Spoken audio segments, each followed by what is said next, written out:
Mari awali dengan membaca solawat untuk Nabi Muhammad. Allahumma salli ala Sayyidina Muhammad wa ala ali Sayyidina Muhammad. Tulis Shallallahu Alaihi Wasallam di kolom komentar sebagai bukti cinta kita kepada Rasulullah. Jangan lupa subscribe, like, dan share kisah ini agar lebih banyak yang terinspirasi dan terbuka hatinya. Karena kebaikan itu menular lewat cerita. Panas matahari siang itu tak menyurutkan langkah Arga. Pemuda kurus berkemeja lusuh dan topi lecek itu mendorong gerobak kerupuknya di jalanan kampung yang lengang. Suara roda berderit mengiringi langkahnya yang tenang. Setiap hari, ia melewati gang-gang sempit dan pemukiman padat, menawarkan kerupuk dengan suara pelan hampir tak terdengar. Kerupuk, kerupuk, ucapnya lirih. Warga kampung hanya melihatnya sebagai penjual kerupuk biasa. Pendiam, tak banyak bicara, bahkan kerap dianggap bodoh karena sering melamun saat berdiri di depan warung. Anak-anak menyebutnya si pendiam. Mereka suka menggoda atau melempar batu kecil ke arah gerobaknya. Tapi Arga tak pernah marah. Ia hanya tersenyum tipis dan berlalu pelan. Tak ada yang tahu di balik wajah datarnya, Arga menyimpan misi besar. Ia bukan sekadar penjual kerupuk, ia adalah penyusup. 4 bulan lalu, Arga mendapat tugas dari satuan khusus yang tak tercatat dalam struktur resmi negara. Ia direkrut karena satu hal, kemampuannya menyatu dengan keramaian tanpa disadari. Rencana kudeta sedang disusun secara diam-diam oleh jaringan rahasia. Targetnya bukan hanya menguasai satu kota, tapi menumbangkan sistem dari dalam. Dan titik pusatnya, menurut informasi intelijen, berpusat di kampung kecil ini. Arga tak langsung percaya saat pertama diberi misi, tapi dokumen dan bukti yang disodorkan membuatnya tak bisa menolak. Ia pun bersumpah, meski nyawa taruhannya, ia akan mengungkap semua dari dalam. Setiap langkahnya diatur. Di balik gerobaknya tersembunyi alat perekam kecil dan kamera mikro. Semua percakapan yang ia dengar, bahkan yang tampak tak penting, direkam dan dikirim tiap malam lewat perangkat tersembunyi. Arga menyamar sempurna. Ia belajar logat kampung, cara menjual kerupuk, bahkan tahu kapan harus pura-pura ditipu agar dianggap lugu. Semakin sering ia dianggap bodoh, semakin ia bebas bergerak. Namun, misi ini bukan tanpa rintangan. Orang-orang yang diduga terlibat dalam jaringan rahasia justru punya kedudukan penting. Seorang tokoh masyarakat, seorang guru ngaji, bahkan kepala RW. Yang paling mencurigakan adalah Pak Radit, pemilik bengkel tua di ujung kampung. Ia dikenal sebagai orang dermawan, tapi gerak-geriknya tak pernah luput dari catatan Arga. Beberapa malam, Arga memantau dari kejauhan. Ia melihat Pak Radit sering menerima tamu larut malam, dan pintu bengkelnya hanya dibuka dari dalam menggunakan kode ketukan. Suatu sore, Arga sengaja pura-pura gerobaknya rusak di dekat bengkel itu. Ia ingin memancing reaksi. Tapi yang keluar bukan Pak Radit, melainkan seorang pria botak dengan tatapan tajam. Tatapan itu seolah menguliti wajah Arga. Sejenak ia panik, tapi cepat menunduk dan bersikap lugu. "Pak, bisa bantu roda saya? Lepas!" Pria itu diam sesaat, lalu tanpa bicara, ia menyuruh Arga menunggu di luar. Tak sampai 5 menit, roda gerobaknya dipasang kembali. Tapi mata pria itu tetap mengawasinya hingga Arga berlalu. Malamnya, Arga mengirim semua data ke markas. Potret pria botak itu diambil dari pantulan kaca bengkel. Satu-satunya momen berharga yang berhasil ia rekam. Beberapa hari berlalu, Arga makin mendekatkan diri ke warga. Ia sering berbagi kerupuk gratis ke anak-anak, membantu ibu-ibu mengangkat galon, hingga ikut bersih-bersih masjid. Perlahan ia mulai diterima, tapi justru itulah bahayanya. Semakin banyak orang mempercayainya, semakin besar risiko identitasnya terbongkar. Sampai akhirnya malam itu datang, malam yang mengubah segalanya. Ia menjual kerupuk itu sambil menunduk, tak mengajak bicara lebih dari yang perlu, tapi hatinya waspada. Ia segera kirim kode darurat ke markas. Target aware, ops harus dipercepat. 3 hari berikutnya, Arga tetap berjualan seperti biasa. Tapi ia memperhatikan satu hal. Pak Radit tak muncul sama sekali. Bengkelnya tutup Gerakannya hilang. Ia tahu ini bukan mundur, tapi bersiap. Kudeta itu bukan omong kosong. Dan kampung ini bukan sekadar titik kecil, tapi pintu masuk menuju sistem yang lebih besar. Hari Jumat datang, dan itu hari di mana kampung akan penuh karena pengajian bulanan di masjid. Arga tahu, inilah waktu ideal bagi mereka untuk bergerak secara tersembunyi di antara keramaian. Ia datang lebih awal, menyamar sebagai penjaga sandal. Di bawah karpet sajadah, ia menyelipkan kamera mikro. Lalu duduk di sudut terjauh, mengamati satu persatu wajah yang datang. Saat itulah ia melihat seseorang yang membuat jantungnya nyaris berhenti. Tuan M bukan siapa-siapa selain Pak Lurah sendiri. Selama ini Arga mengira Pak Lurah adalah korban atau mungkin sasaran. Tapi cara pria itu memberi kode halus pada 3 orang di belakangnya. Cara ia bicara perlahan di pojok, semua tak bisa disangkal lagi. Pak Lurah bukan hanya tahu, ia bagian dari semuanya. Arga langsung kirim laporan. Tuan M confirmed. Kudeta dikendalikan dari dalam sistem desa. Markas menjawab cepat. Tangkap bukti visual. Siapkan evakuasi. Hati-hati. Jangan beraksi sendiri. Tapi Arga tahu, takkan ada waktu lagi untuk menunggu bantuan. Sore itu, ia mendengar percakapan mencurigakan saat pura-pura beli air di warung Naila. 2 pria berseragam pengantar gas berbicara dengan suara kecil di dekat dapur. Nanti jam 8 malam, semua kumpul di pos RW. Persenjataan sudah siap di rumah kosong belakang lapangan. Arga tak bisa berpura-pura terlalu lama. Ia buru-buru pamit. Naila menatapnya heran. "Mas, kamu kenapa kelihatan tegang?" Arga hanya menggeleng. Dalam hatinya, ia ingin sekali bilang yang sebenarnya. Tapi jika ia jujur sekarang, Naila bisa dalam bahaya. Malam datang cepat. Arga sudah berpakaian gelap. Ia tinggalkan gerobaknya di kebun belakang rumah warga, lalu menyelinap menuju rumah kosong yang disebut 2 pria tadi. Benar saja, lampu di rumah itu remang, tapi terlihat aktivitas. Bayangan pria bersenjata terlihat dari balik jendela. Arga memotret diam-diam, mengirim ke markas. Tak lama kemudian, suara langkah kaki mendekat dari belakang. Arga sembunyi di balik pagar bambu. 2 orang lewat membawa tas besar. Senjata. Jumlah mereka tak main-main. Tiba-tiba, suara notifikasi HP Arga terdengar pelan, tapi cukup untuk membuat salah satu dari mereka menoleh. "Hei, ada orang di situ!" Arga tahu ia tak bisa lari. Ia lompat keluar, pura-pura mabuk. "Bang, saya cuma nyari air, haus banget."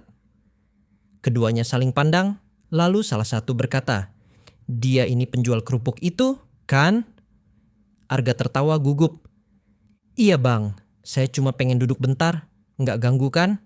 Operasi penyergapan berlangsung cepat. Belasan orang ditangkap malam itu, termasuk beberapa nama besar di kampung, termasuk Pak Lurah dan Pak Radit. Tapi tugas Arga belum selesai.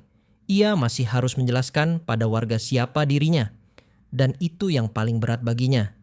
Esok paginya, saat semua media mulai berdatangan, nama Arga disebut sebagai pahlawan. Namun, ia tetap menunduk. Ia tak ingin disebut pahlawan. Ia hanya ingin kebenaran menang. Naila datang padanya di warung yang sama seperti biasa. "Mas Arga, semuanya benar ya? Kamu bukan penjual kerupuk beneran?" Arga menatap gadis itu. Ia angguk pelan. "Maaf, aku nggak pernah berniat bohong, tapi aku harus." Naila terdiam. Lalu dengan mata berkaca, ia berkata, "Aku nggak marah, aku cuma takut kehilangan kamu." Kalimat itu membuat Arga tercekat. Selama ini ia menjaga jarak, tapi tak bisa membohongi perasaannya sendiri. Naila sudah masuk ke hatinya jauh sebelum misi selesai. Namun tugas negara tak memberi ruang untuk cinta yang rumit. Ia harus pergi. Identitasnya sudah diketahui. Tempat itu tak lagi aman baginya. 2 hari kemudian, Arga pamit secara resmi.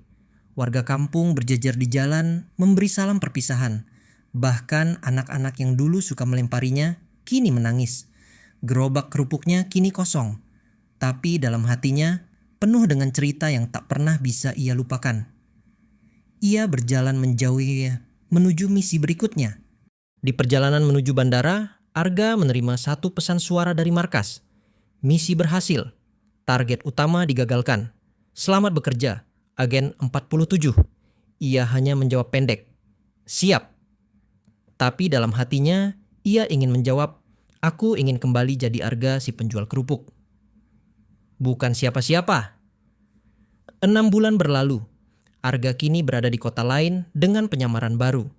Tapi kenangan tentang kampung itu dan tentang Naila tetap menempel dalam benaknya. Suatu sore, saat ia duduk sendirian di warung kecil di pinggir kota, seorang anak kecil menghampirinya. Mas, beli kerupuknya 2, ya. Arga tersenyum. Kali ini ia tidak sedang menyamar. Ia benar-benar menjual kerupuk untuk menunggu sinyal misi berikutnya. Tapi sebelum anak itu pergi, ia menatap Arga dan berkata, Tante Naila titip salam. Arga terdiam. Jantungnya berdegup kencang. Kamu kenal Tante Naila? Anak itu mengangguk. Iya, katanya Mas Arga jago jualan kerupuk. Katanya nanti Tante Naila mau nyusul ke kota ini. Arga menatap langit senja. Angin berhembus pelan. Entah itu harapan palsu atau kenyataan yang jelas. Semangatnya kembali menyala. Mungkin misi hidupnya bukan hanya soal menggagalkan kudeta, tapi juga menemukan rumah di hati seseorang yang mencintainya dalam diam. Beberapa hari berlalu sejak bocah itu menyebut nama Naila. Arga mulai resah. Ia tak tahu apakah itu pesan sungguhan atau hanya angan-angan yang terlalu ia harapkan. Namun, sebagai penyamar profesional, ia tak boleh terlalu larut dalam perasaan. Ia kembali bekerja di bawah radar, menyamar jadi petugas toko sembako di kawasan padat penduduk. Tapi entah kenapa, sejak hari itu setiap kali ada suara sandal perempuan mendekat, ia selalu menoleh dengan harapan. Wajah Naila masih menempel jelas dalam benaknya. Sampai suatu sore, di saat hujan rintik mulai turun, Arga sedang menyapu halaman toko. Payung merah muncul dari kejauhan. Seorang perempuan berjalan pelan mendekat. Langkahnya tenang, matanya menyapu sekitar. Begitu payungnya turun, Arga tercekat. Itu Naila. Ia benar-benar datang. Naila tersenyum kecil, matanya berkaca. Aku nggak tahu harus mulai dari mana, tapi aku bawa bekal buat jualan kerupuk. Kalau Mas masih mau nerima aku? Arga tertawa kecil, air matanya menetes tanpa bisa ditahan. Aku nggak pernah berhenti berharap kamu datang. Mereka duduk berdua di emperan toko kecil itu sambil membagi sepiring kerupuk dan cerita yang tak pernah sempat mereka sampaikan dulu. Naila ternyata memutuskan keluar dari kampung setelah insiden itu. Ia merasa tak punya alasan lagi tinggal di sana. Dan ia ingin menemukan Arga, apapun risikonya. Aku tahu kamu bukan cuma penjual kerupuk, tapi saat aku lihat kamu di tengah bahaya pun tetap mikirin orang lain. Di situ aku yakin kamu orang yang aku percaya, kata Naila lirih. Sejak saat itu mereka hidup sederhana bersama. Arga tetap menjalankan tugasnya secara diam-diam, tapi kali ini tak sendirian. Naila menjadi pelindung hatinya yang paling aman. Mereka tidak tinggal di tempat tetap. Setiap 6 bulan, Arga berpindah lokasi sesuai perintah. Tapi di tiap tempat baru, Naila selalu menemukan cara untuk mendampinginya. Mereka membuka lapak kecil, menjual kerupuk dan makanan ringan, seperti biasa. Tapi di balik itu, misi-misi penting terus berjalan tanpa diketahui warga sekitar. Arga tahu dunia ini penuh kepalsuan. Tapi ia juga belajar dari sekian banyak penyamaran.